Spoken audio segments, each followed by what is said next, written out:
नमस्कार. जय हिंद, जय शिवराय, जय श्रीराम, जय जय श्रीराम. आज आपण बागलाण, लखमापूर या भागातील 2 किल्ले पाहण्यासाठी आलेलो आहोत. माझ्यासोबत आज महेश टावरे, त्याचप्रमाणे राजू तडवी आहेत आणि मी स्वतः प्रकाश पाटील. सर्वप्रथम आम्ही मनमाड गाठून मनमाडवरून राजू तडवी यांच्या वाहनाने दुंदा या किल्ल्याकडे आलो. नाशिक जिल्ह्यातील बागलाण भागामध्ये साल्हेर, सालोडा, मुल्हेर, डेरमाळ, पिसोळ यासारखे बरेच मोठे मोठे किल्ले आहेत. तसेच बिष्टा, करहा, दुंदा, अजमेरा यासारखे अपरिचित असलेले किल्ले आहेत. सटाणा तालुक्यापासून जाणाऱ्या दुंदेश्वर डोंगर रांगेवर या 4 किल्ल्यांचा वापर चौकीचे किल्ले म्हणून केले गेले. खाजगी वाहनाने 2 दिवसामध्ये आपण करहा, बिष्टा, अजमेरा, दुंदा हे 4ही किल्ले करता येतात. त्याचप्रमाणे देवळाणी गावातील जोगेश्वर मंदिर आपल्याला फार चांगल्यापैकी पाहता येईल. आम्ही हा दुंदा हा किल्ला प्रथम करण्याचा विचार केला. त्यानंतर जोगेश्वर मंदिर आणि अजमेरा किल्ला, पहाडेश्वर तसेच लासलगाव येथील भुईकोट किल्ला ही ठिकाणी करण्याचे आमचे ठरले.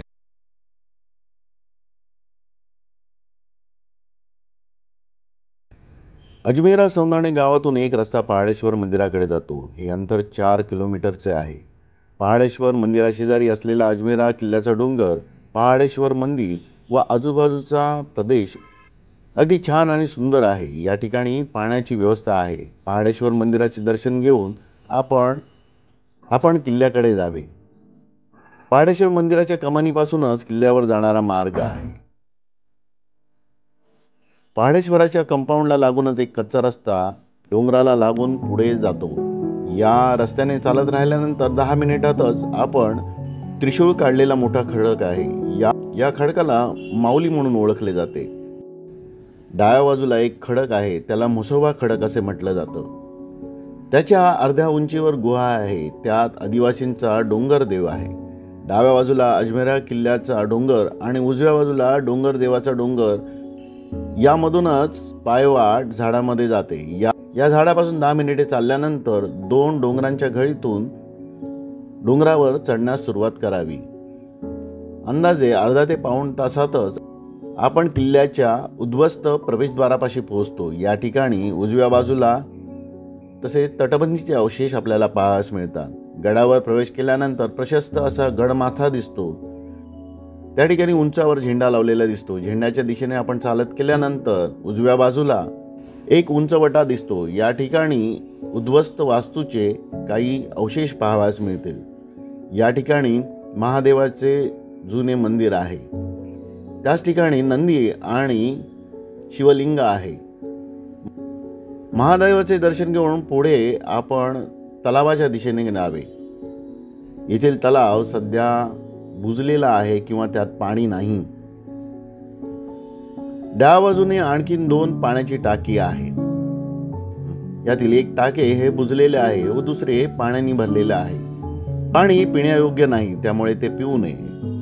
टाकं पाहून आपण गडाच्या टोकावरील उंचवट्यापाशी झेंड्यापाशी पोहोचावे. येथील परिसर आपल्याला स्वच्छ दिसतो.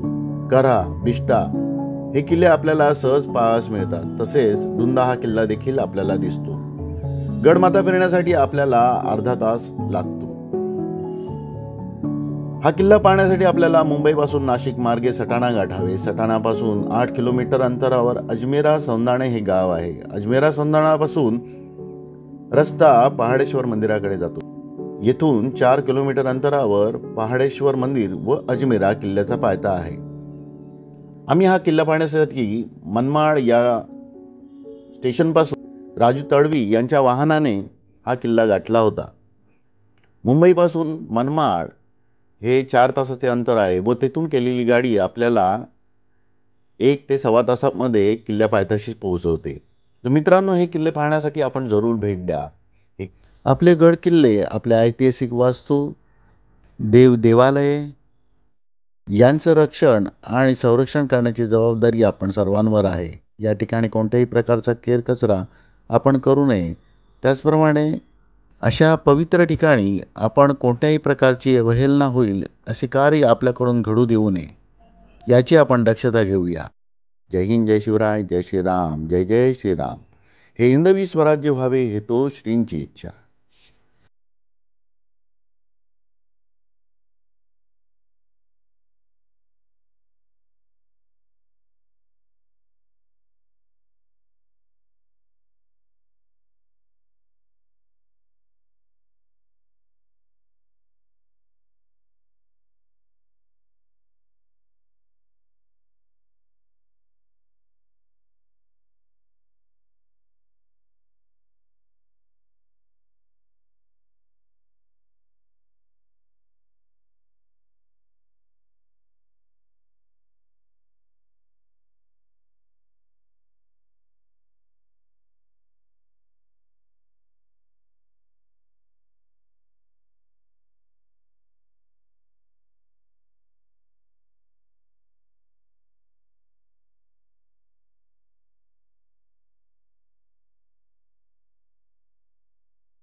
आम्ही नियमित खिंडीची वाट पकडण्याच्या ऐवजी सोंडेवरील वाट पकडली.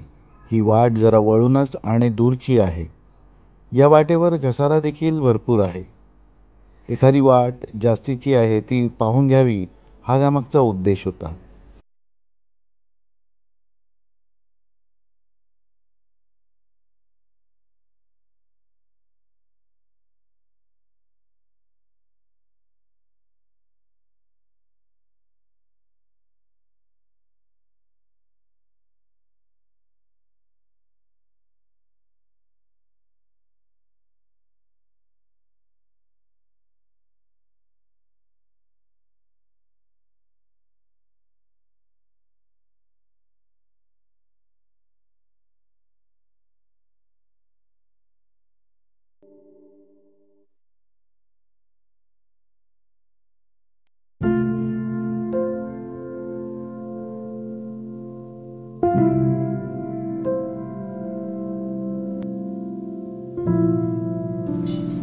या वाटेने एखादी पाऊलवाट आपल्याला अगदी पुसटशी दिसते. याचाच मागोवा घेत आम्ही गडाच्या वरच्या टप्प्याकडे जाण्यास सुरुवात केली. समोरच एक भला मोठा दगड दिसतोय. तेथूनच गडावर जाण्याची वाट आहे.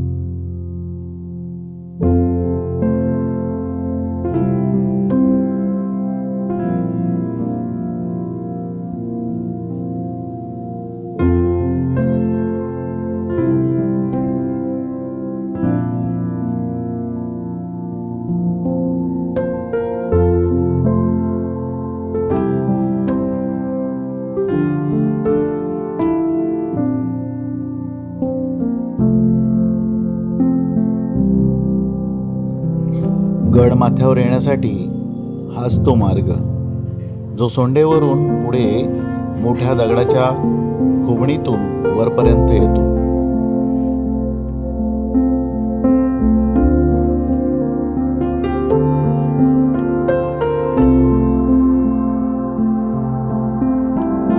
इथून पुढे वर आल्यानंतर दुरूनच गडावर लावलेले झेंडे दिसू लागतात. या गडावर विस्तीर्ण असे पठार आहे.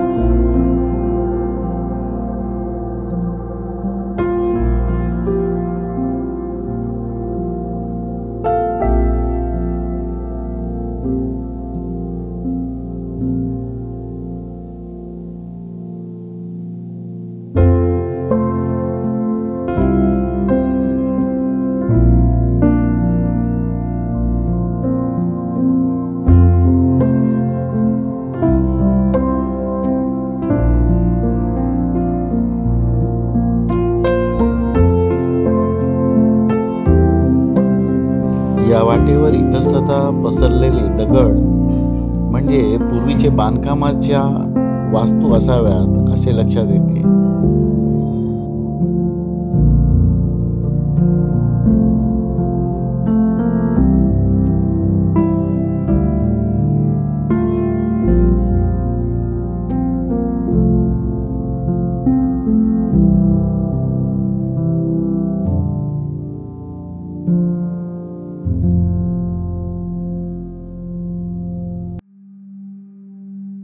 गडाच्या उजव्या टोकावरती ध्वज फडकत होता. सभोवरचा परिसर सहज दृष्टिक्षेपात येत होता.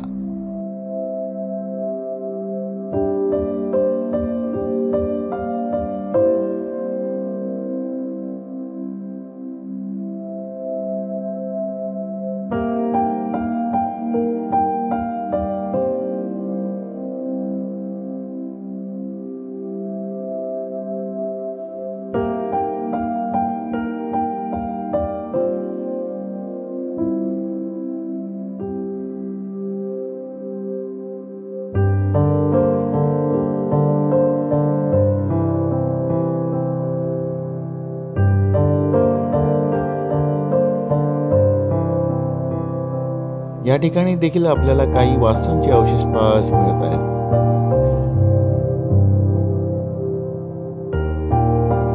वरपर्यंत चढून आल्यानंतर थोडीशी विश्रांती आवश्यक होती, म्हणून भगव्या ध्वजाच्या छायेमध्ये आम्ही विश्रांतीस बसलो.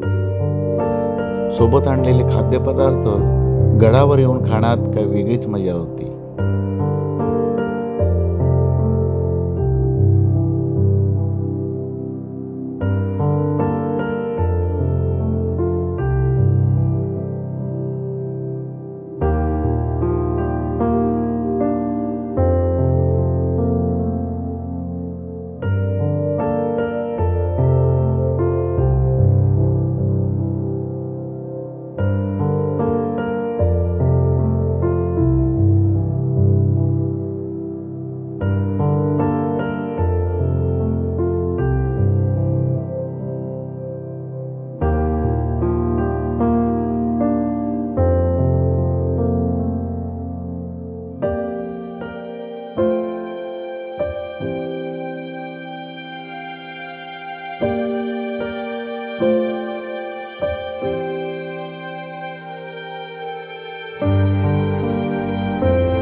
गडावरील अजूनही काही भाग आम्हाला पाहायचा होता, म्हणून आम्ही तेथून पुढे निघालो.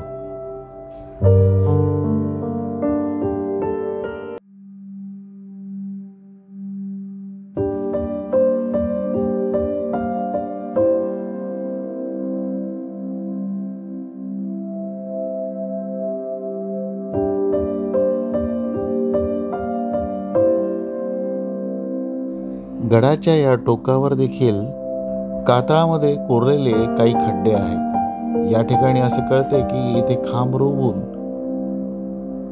एखादी निवाराची व्यवस्था करण्यात आली होती आणि येथून सभोवरच्या परिसरावर लक्ष ठेवण्यासाठी ही मोक्याची जागा होती.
पुढे आम्ही गडाच्या मध्यावर असलेल्या झेंड्याच्या दिशेने निघालो.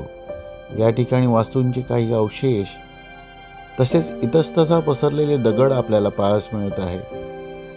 हे गडावरील पुरातन शिवमंदिर आहे.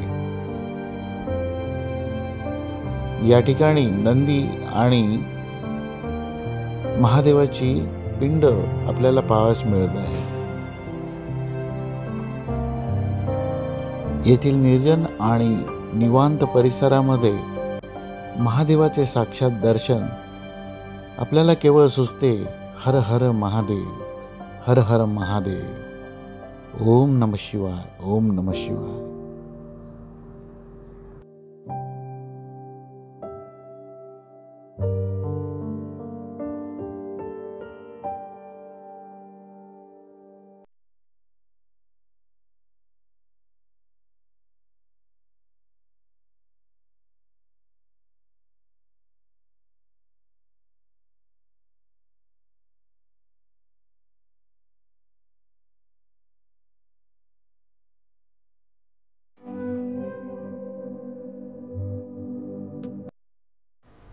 ही वाट गडावरील टाक्यांच्या दिशेने जात आहे.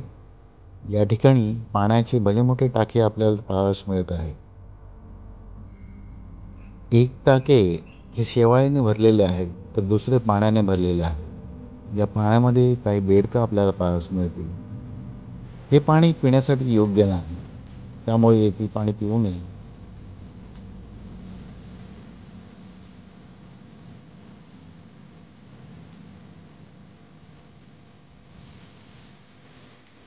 येथूनच पुढे वाट पहाडेश्वर मंदिरापासून दिसणाऱ्या ध्वजाच्या दिशेकडे जात आहे. हा गडावरील सर्वात उंच असलेला भाग आहे.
हे गडावरील सर्वोच्च शिखर आहे.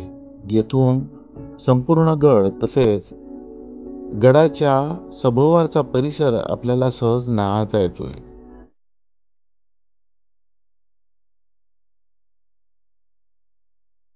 गड शिखरावरून दिसणारे हे पहाडेश्वर मंदिर आहे. आम्ही आमच्या सोबत आणलेला ध्वज वरील झेंड्याच्या सोबतच लावला.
या कड्यावरूनच एक वाट पुढे पुढे जाते. ही वाट येथे असलेल्या तटबंदीच्या दिशेने जाते. या ठिकाणी आपल्याला भग्न अवस्थेतील बुरुज तसेच पडझड झालेली तटबंदी दिसेल आणि येथूनच दुसरा मार्ग खाली उतरण्यासाठी आहे.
या ठिकाणी आपल्याला दिसत आहे पडझड झालेली तटबंदी. येथूनच किल्ल्यावर जाण्याचा मार्ग आहे.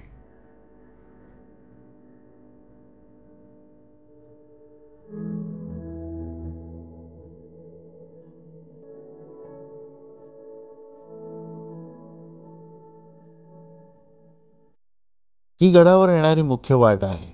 आम्ही जे आलो ती सोंडेवरची वाट होती, परंतु उतरताना मूळ वाटेकडे आम्ही आलेलो आहोत. या वाटेवर किल्ल्याकडे येणारा आणखी एक ग्रुप समोरच दिसला. ज्यांना देखील पुढची वाट माहीत नव्हती, गडावर जाण्याचा पुढचा मार्ग आम्ही त्यांना दाखवून दिला.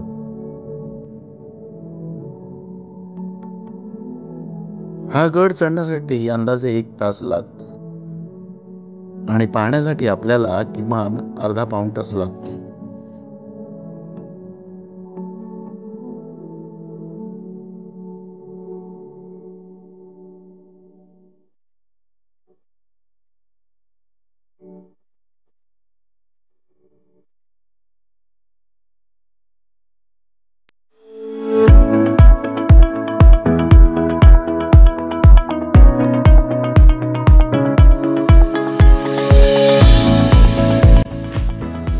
गड उतरण्यास प्रारंभ केला होता आणि हा आता गड पाहून पूर्ण झाला होता.